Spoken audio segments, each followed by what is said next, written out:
Welcome to the Schwinn Honeyhole.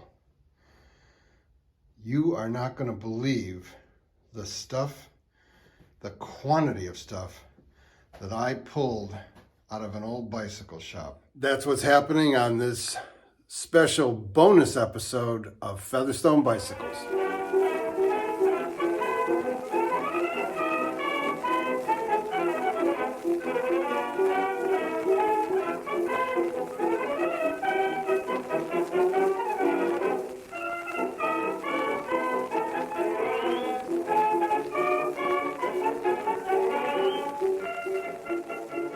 So I have to give you a little bit of background. About 6.5 years ago, I moved to a new rural Illinois location, and I was doing my hobby. I wasn't doing YouTube, but I was doing my hobby of restoring, rejuvenating vintage bicycles.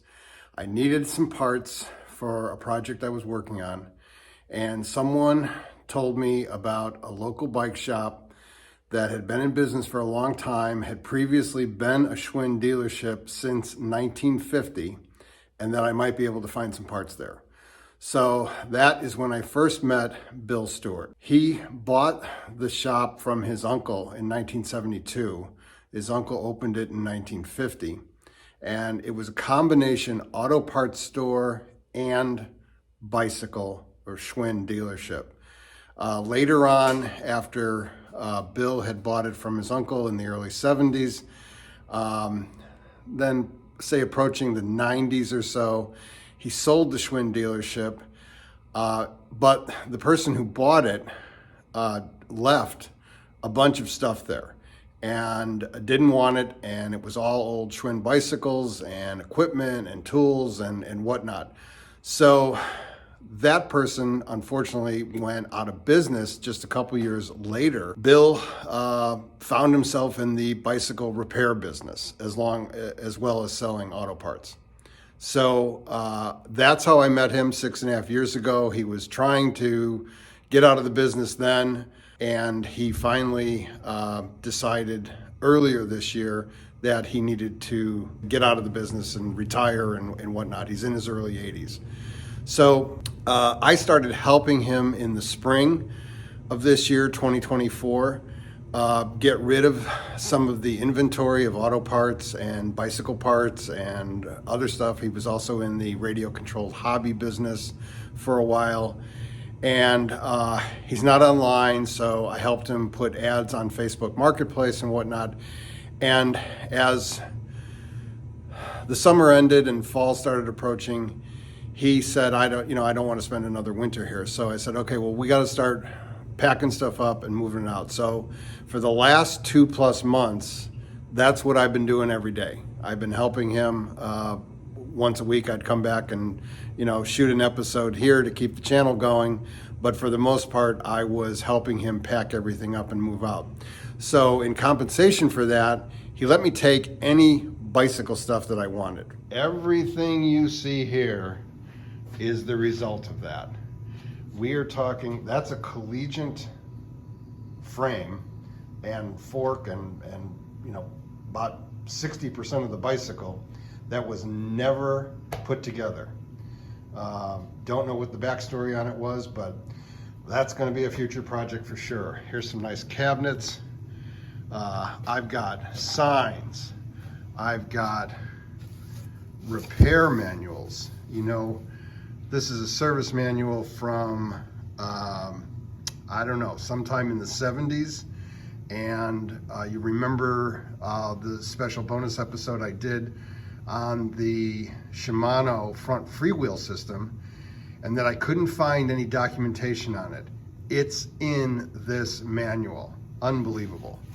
I'm just going to do a cursory glance, and then I'm going to start picking through everything, so you're going to get to see everything. There's another frame and fenders that was in really good shape. Most of the bicycles, Schwinn bicycles, were in the basement for years and years and years. They were brought in as trade-ins, and they went down in the basement and never saw the light of day again. So most of the paint was toasted and of no use to me. However, what I did do, which you'll see in almost all of these boxes, is I took what was salvageable. So for the most part, I took all the parts off the bikes. We're talking chain rings, cranks, handlebars, cables, cable housing, you know, that you can't find anymore, that was original Schwinn equipment, meaning, you know, the color. Repair kits, tires. Look at this. These are Moro metal clad over wood frames. This was a transition in the early 1900s between the all wood frame, which you saw in the late 1800s, and then the all metal frame. So this was kind of a transition, and these are kind of a neat artifact to have. I've got display cases that's going to get put together soon. I've got some tires, new old stock tires, some good used tires, inner tubes. Here's a bicycle in the box. Now, this bike is used. It's going to be a special project on the channel in the upcoming months, and we'll talk more about that later when it happens. There's another frame that was in pretty good shape as far as the paint goes. Butterfly handlebars. Can't find those. Wheels galore. I can't believe how many in good shape wheels I have. Spokes. These boxes down here, that box, white box, that orange slotted box, all those boxes right there are full of spokes. Signs, I talked about that earlier. Posters. I have got vinyl Schwinn posters, some of which you saw in the background before. Here's one for Christmas, just in time for Christmas. Great sign. Here's another great sign. I haven't even figured out a place to put this yet, but it's very long, not to scale, it notes, and it gives the history of the world, 10,000 BC, discovery of fire, and then Ignaz Schwinn is born. Goes on. It's got the Schwinn bike there. And this was all for Schwinn, the 2nd century. So you are here. Schwinn makes flying bicycles sometime in the future, and then we colonize Mars in 3095 AD. Pretty funny sign. So that looks like a lot of stuff. I mean, we're talking here, this banana seed. Whoops, see, there's so much stuff, I'm knocking it over. That's going to be for this special project over here, which I talked about. Look at all the forks, all the pieces. Unbelievable amount of stuff. But wait, there's more. I ran out of room in the basement, and I had to start putting stuff in this little thing that I have, the area that I have that goes from the basement out to the backyard. It has little storage areas on either side of the stairs. More handlebars, more cranks. Here, this thing I'll just show you right now. A whole box, a whole bin of freewheel removing tools. Cables, seats, all these parts. I can't even open up this box right now. Look at this. Brand new old stock, chrome fenders, still in the walled plastic packaging. Never opened. This is totally sealed. Beautiful. But wait, there's even more. I ran out of room there, so I had to come out to the garage. I've got stuff on chairs, on benches, all these wheels. I spent a lot of time, you saw all those spokes. Those are new spokes. There are spokes in those boxes that I showed you that were from wheels that I took apart over the summer, where the wheel was toast, but the spokes were good. So I saved those. Signs, more signs. Look at this cabinet. There's a little one on top of it that actually fits underneath here. This cabinet, or I should say chest of drawers, is just for spokes. And there are spokes. Well, that one's empty. Think I'll ever need another spoke nipple? Unbelievable. So I have a plan for all of this. It's going to take a while to execute that plan, but I'll bring you back and start to go through individual boxes and show you everything that I got. One of the more cool things that I found is these two boxes. That one's a little bit used. These are complete touch-up kits from Schwinn of paint. There's the code that tells you what bottle is what color, and you're not going to believe this, but this paint is still good. I could not believe it. This one I think is a little bit older or more used, and the paint is not so much there. I don't know if adding some thinner to it will rejuvenate it. We'll find out, but this was an unbelievable find. I mean, I have no idea how much something like this is worth. Here's a Park tool. I mean, the amount of tools I got was unbelievable. Here's a Park tool caddy. This is from the 70s. The clamp that I got, that also came from this shop, and I couldn't wait for a special episode to put that on because I was in desperate need of using it. But this goes up on there, and I have most of the tools that would go in here. I want to show you a couple things in the back here. Head badges. I can't tell you how many head badges I got off of these old bikes.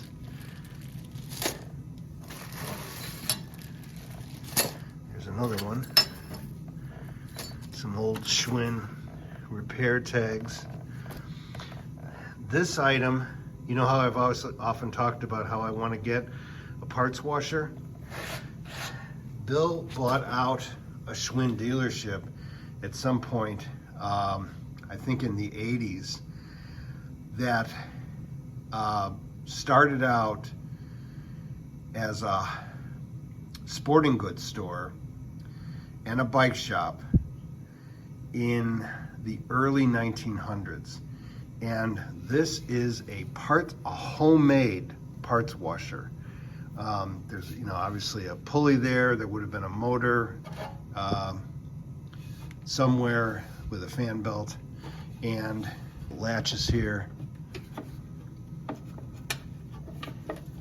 You open that up, you put your parts in there, close it, latch it up, put solvent in here. Solvent comes through these holes, and you turn it on, it tumbles around and washes all the parts, cleans all the parts. Unbelievable. This was a real find. This is a Dudley truing stand from around 1895. It's got, let me get this frame out of the way. It still has the pinchers on it. I found these online. The pinchers are all gone and whatnot, but this thing is unbelievable. Again, no idea how much it's worth. I mean, people are selling these on eBay and whatnot for a tremendous amount of money, but given the history that I have in my family, which is another subject of another bonus episode upcoming when we hit 1,000 subs, I wanted to keep this historical stuff for that reason. Here's more tools, Park tools, the blue tools, the blue handle tools. Really old stuff. Some of these tools I have no idea what they're even for. Little touch-up paint items. Boxes and boxes and boxes of parts. Here's a good item. Let's see if I can find it. A good one here, one that's in good shape. Yeah. These were little metal placards that Schwinn gave you. The Schwinn 500 Club, Royal Auto Supply was the name of the shop. And there was a fire in the 90s, which is why some of this is sooty. And then they also gave you a bigger one. This one you can hardly read, but it's a bigger shield, and that was the 1000 Club. So I assume that meant that was the number of bicycles that you sold in a year. All these T hex wrenches, Park Tools, early Park Tools, 1970s. How about this? Red handle tools.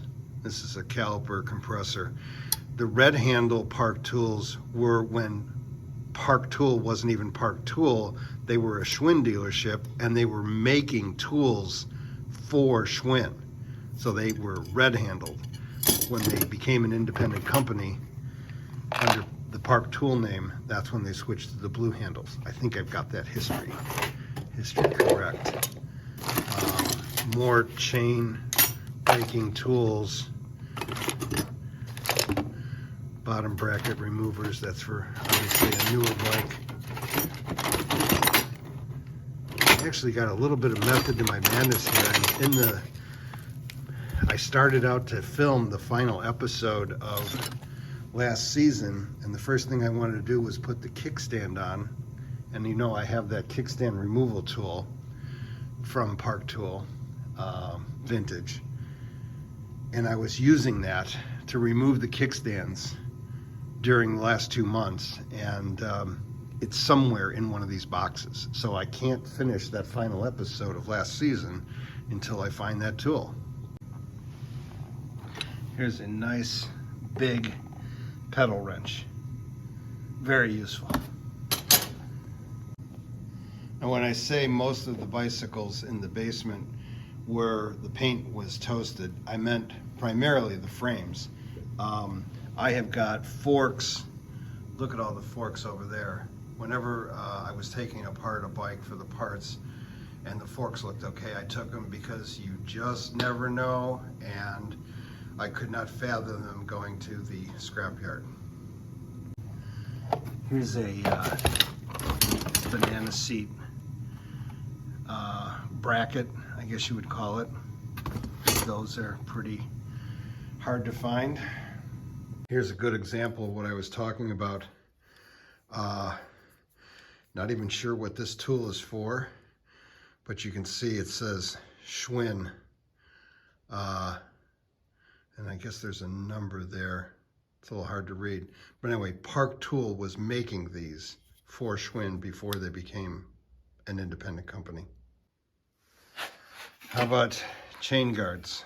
There's a nice Breeze one. Here's a brown, Sierra Brown Collegiate. Here's what I was talking about when I was out in the garage. These are all spokes that I pulled off of old wheels that were toasted. I mean, they were rusted through to where the metal was damaged, but the spokes were still, for the most part, good. And you never know when you're going to need one. Another example, whenever I was taking the bikes apart, I had a little bag for all the little pieces, like the little pin for the kickstand and whatnot, and I put all the head badges in there. I don't even know how many head badges I have, but it'll be interesting to count them. Still have not found my kickstand tool. Here's some little kits. There's 3 of them.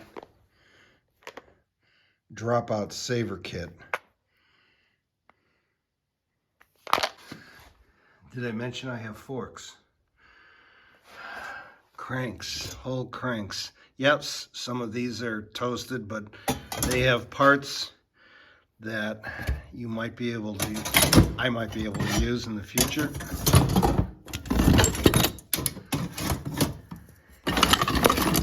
Still no sign of the kickstand tool. There's lots of kickstands, so, but there was every day that I was taking bikes apart.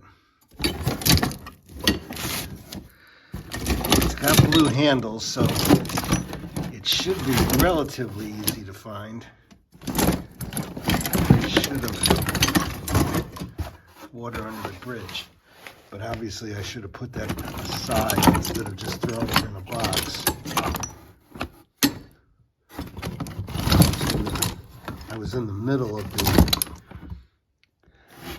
1981 Collegian project from last season, and wasn't really thinking ahead to when I was going to need that to reassemble the bike. Royal Schwinn Cyclery, that's what it was called. Peru and Ottawa, Illinois. There was a whole box of these. Another fork. A whole Sturmey Archer 3-speed hub.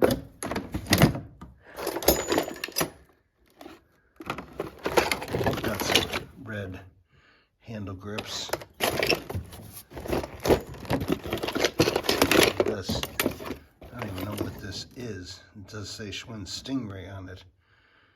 Something. I'll figure that out later.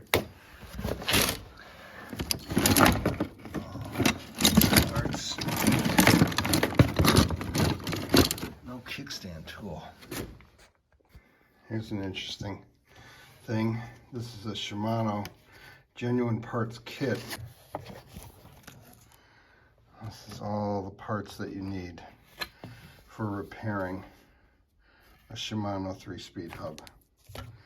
Pretty amazing, still in original packaging. Here's another kit, repair kit, Shimano compatible hub cones. Okay. Got that. There's another one. Chromoly axles, Shimano and some Tour hubs. Okay, all the axles. This is from a place called Wheels Manufacturing, Precision Bicycle Components. Check out this box. Shimano Free Hub Spare Parts Box from Shimano. This is a wood box.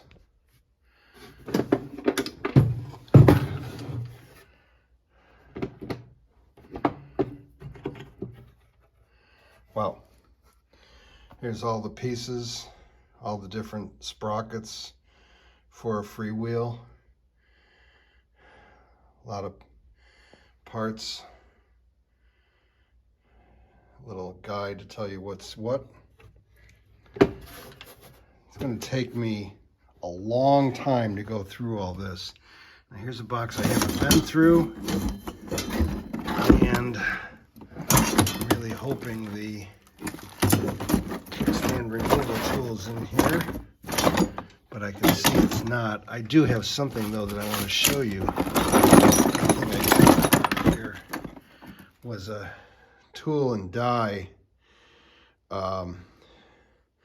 for the top of the fork, and if you need to rethread it, clean it up, or you need to cut it down to a smaller size, you can put this on, put new threads all the way down to where you need it, and then cut it off wherever you need it. But no kickstand removal tool. Here's another one from Bass Pro Shop. Various pieces. A lot of these are used, some are new. And at the bottom of the last box I look in, here it is. The thing I've been looking for. And a lot more parts. One of the other things I pulled out of the shop was this new old stock Schwinn poster, which I put in a frame, and you may have seen in some of the later videos of season 7. Sorry for the glare. Also, I'm assuming you saw this vinyl poster that I got. One of the difficult things about a project like this, in terms of organizing everything, is where to start. There's so much stuff, but I think I'm going to start with removing this shelving unit and tossing it, because it was here when I moved in and it's just an old piece of crap. and I'm going to replace that with the Schwinn display that I have for the tires, tubes, and accessories. Got to get everything off of there and put it on the workbench. One other thing I forgot to mention was that I had shown you before that I had pulled this vintage Park Tool bike clamp out of the shop and then, installed it here in my shop on that electrical conduit. But one of the things I was able to do was actually swap it. There were 4 in the shop, and there was only one that was the newer style with the cutouts here in case you had cables running down your seat post or your crossbar. And he always wanted to keep that one for working on bikes up until the end, when I took mine out, swapped it for that one, but he had a brand new in the package set of rubber guides or inserts, whatever you want to call it, for this. So basically I have a brand new clamp.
Trying to scratch the surface. I figured I'd put the storage units in first. I got that Schwinn thing filled up with some spare tires. Just putting some stuff on the shelves there. Don't really want to start organizing until I have a plan. You'll notice I have an empty space right here, and there's a very special piece of equipment going to be placed there.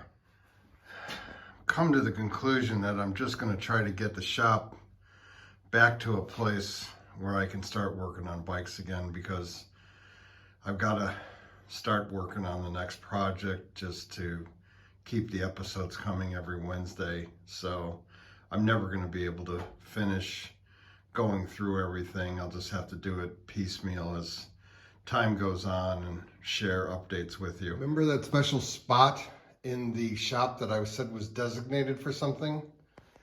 Look what Santa Claus brought me. A parts washer. And there it is, all installed, ready to go. I don't have enough solvent yet to fill it up, so we'll have to wait on our first demonstration. So the next step, I decided to just go through and pull out all the tools from the various boxes. I'm not even sure this is all of them. This was just the first pass, and obviously they're not even organized. This is that whole bin of freewheel removal tools. But we are talking blue tools. These are hex tools, caliper clamps, lots of blue tools, lots of old red tools. Here's some cable snippers with the red handles from before Park Tool even became Park Tool. It's another chain breaker. Got a lot of chain breakers. I believe this is a cable puller, a tightener.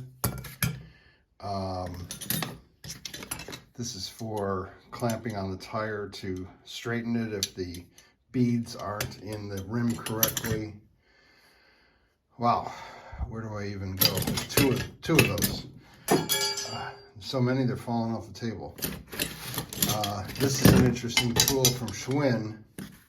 This is Schwinn number 74180.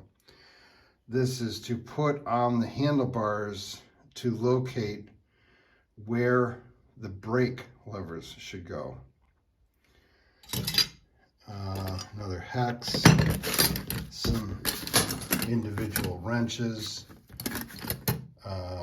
Park Tool 19 millimeter, that says on there. Again, Park Tool made this for Schwinn before they became Park Tool. I have no idea what that would be for. If anybody knows, let me know.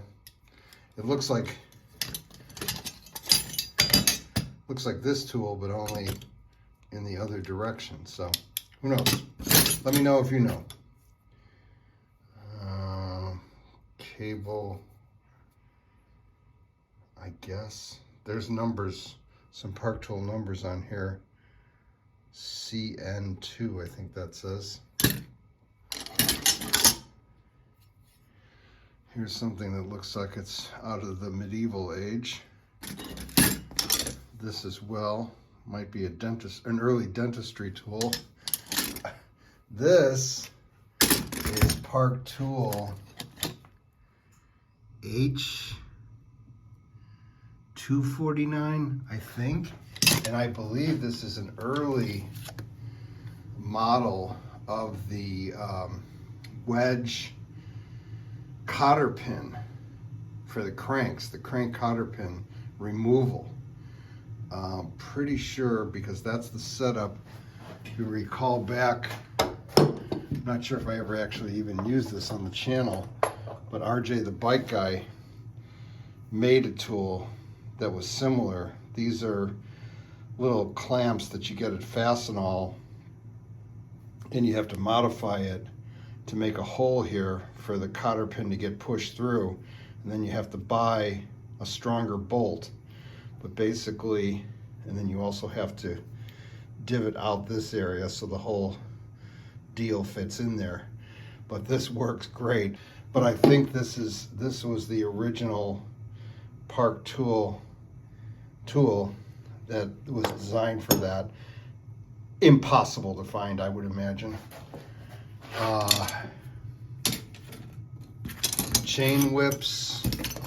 I've got a couple of the fork threaders. This bicycle shop that I helped move out over the 74 years it was in business, it bought out other bicycle shops. So there was duplicates of lots of stuff. Here's Park Tool HCW3. That's a nice wrench that has the flats on either side. And this is HCW2. Wrenches, large wrench, box end wrench for removing the head tube nut. More chain whips. This monster, Park Tool Company FFS1, I think it says. This, I believe, is some kind of a frame mending tool. I have to do a little research on that, but the thing is giant, as you can see there. Anyway, that's just a cursory look at all of the tools. I've made some progress on updating the shop. Got the tool kit, the tool caddy, on the clamp post. And as you can see, I upgraded the lighting. It's like an operating room in here. I've also organized most of the new tools that I got onto the pegboard behind the bench. Anything that I didn't think I would use on a regular basis or was a duplicate is in a box behind the bench grinder. Also relocated some signs, got the Schwinn 2nd Century sign up. I think the only thing left to do now is to just go through one box at a time, because I've got so many different things in the boxes. You know, there's seats in a few boxes, there's sprockets and cranksets in other boxes, and it would just be a nightmare to go through everything and try to pick out one of some type of thing from each box. So I'm just going to go through one box at a time. This is only the boxes in the basement. In fact, it's not even all the boxes in the basement. I've still got boxes outside the basement door there. So one last little update here. I did a quick extraction of the larger items from the boxes and found I have 16 handlebars, 15 of which are the ram's horns and 1 beach cruiser, 3 chain guards, looks like about 13 seats, and 10 forks. I also wanted to inventory the head badges that I got. I had these 2 from before, but I was able to acquire 18. Obviously, some are in worse shape than others, but it's always nice to have an original head badge, as well as the original tiny little screws. That's going to do it for this special bonus episode. I just won't be able to go through everything before I need to start working on the next bike for next season. So thanks for sticking with me. I know this was an incredibly long video, but I thought it was worth sharing for those of you who would be interested in seeing what I was able to acquire. So hope to see you next time on Featherstone Bicycles.